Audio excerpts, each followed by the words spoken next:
নমস্কাৰ, মোৰ নাম ৰিংকু তালুকদাৰ। আজিৰ আলোচনাৰ বিষয় হ'ল আমাৰ সমাজত ওচৰ চুবুৰীয়াৰ দায়িত্বটো কি আছে। এইটো বাসভৱনত ৰমেন বৰুৱা বসবাস কৰিছিলে আৰু তেওঁৰ ওচৰ চুবুৰীয়া কোন কোন আছে মই আজি আপোনালোকক দেখাই আছোঁ।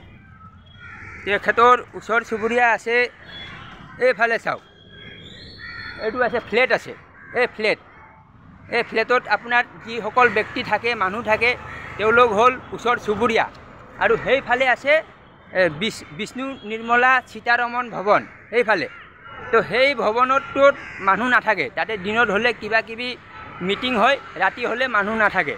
তো আপোনাৰ সন্মুখত আছে লতাশিল ফিল্ড আছে, আৰু পিছফালে আছে এটা ফ্লেট আছে, আৰু এটা পিছফালে ফ্লেট আছে এইফালে।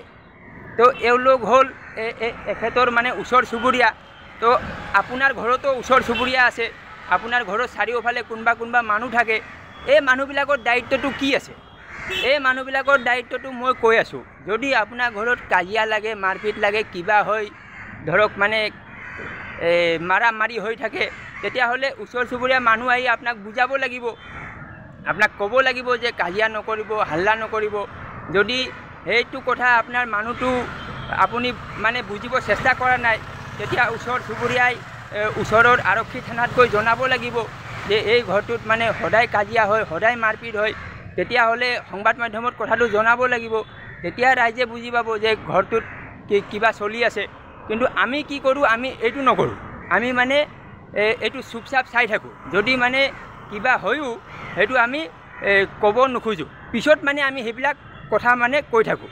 আৰু এতিয়া ইয়াত আৰু এটা কথা আছে, এই যিটো কথা আপোনাৰ সাংবাদিক অতনু ভূঞাই কৈছে যে তেওঁক ওচৰ চুবুৰীয়াই জনাইছে, মইতো ক'ম যে ওচৰ চুবুৰীয়াই তেওঁক আগতে জনাব লাগে। কাৰণ এইটোতো এদিনত হোৱা ঘটনা নহয়, এইটো মানে বহুত দিনৰ পৰা চলি আছিল ঘটনাটো। তো সেইটো আগতে জনাব লাগিছিল, আৰু অতনু ভূঞাই আগতে ভিডিঅ' বনাব লাগিছিল।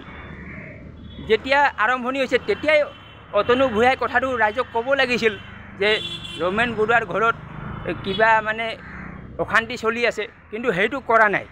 তো সেইকাৰণে আমাৰ মানুহবিলাকৰ দায়িত্ব আছে কি, আমি মানে ঘটনা এটা হোৱাৰ লগে লগে তাৰ প্ৰতিক্ৰিয়া কৰিব লাগে। সেইটো মানে বেলেগ মানুহক কৈ থাকিব নালাগে। যেনেকৈ আপোনাৰ অতনু ভূঞাই কৈছে ওচৰ চুবুৰীয়াই মোক জনাইছে। তো অতনু ভূঞাক ওচৰ চুবুৰীয়াই জনাইছে, কিন্তু এতিয়া মই যদি এইবিলাক মানুহ ঘূৰিব যাওঁ, ক'ব কি আমি একো জনোৱা নাই, আমি নাজানো, সেইটো ক'ব। তাৰমানে মানুহবোৰ পিছত কথা কৈ থাকে আৰু সন্মুখত কথাটো ক'ব নিবিচাৰে।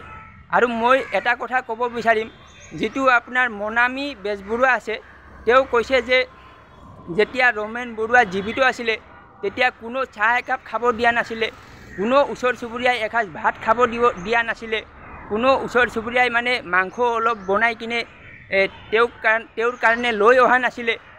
সেইবিলাক ওচৰ চুবুৰীয়াই কৈ আছে কি ঘৰত মানে জংঘল আছে, সেইটো কৈ আছে।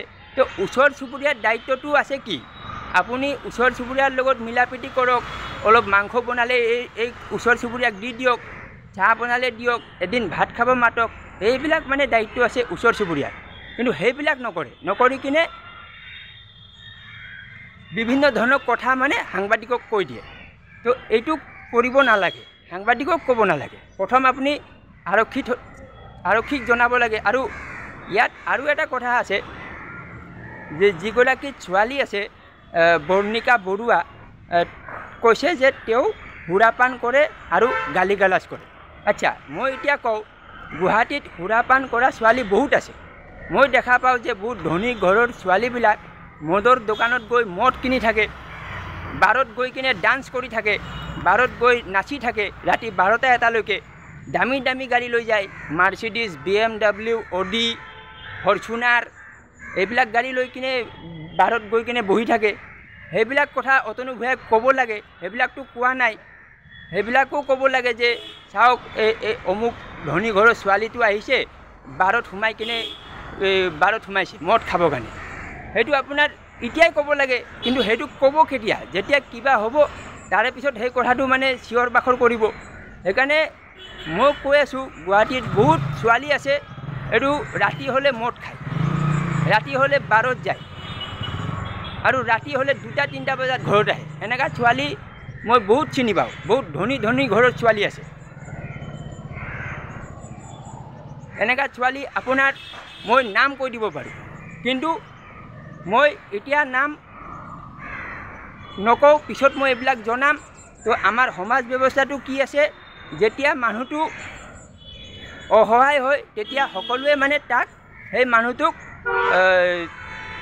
গবা মাৰি ধৰে, মানে তেওঁক মানসিকভাৱে অত্যাচাৰ কৰাত লাগি যায়। তো এইটো কথা, তো আজি মই ওচৰ চুবুৰীয়াৰ দায়িত্ব কি এইটো মই ক'লোঁ। ওচৰ চুবুৰীয়াৰ দায়িত্ব আছে যে কিবা যদি হৈছে লগালগ সেইটো ৰাজহুৱা কৰিব লাগে, তেতিয়া আমাৰ সমাজটো ভাল হ'ব। ঠিক আছে, ভিডিঅ' লাইক কৰক, শ্বেয়াৰ কৰক, চেনেল ছাবস্ক্ৰাইব কৰক। ধন্যবাদ।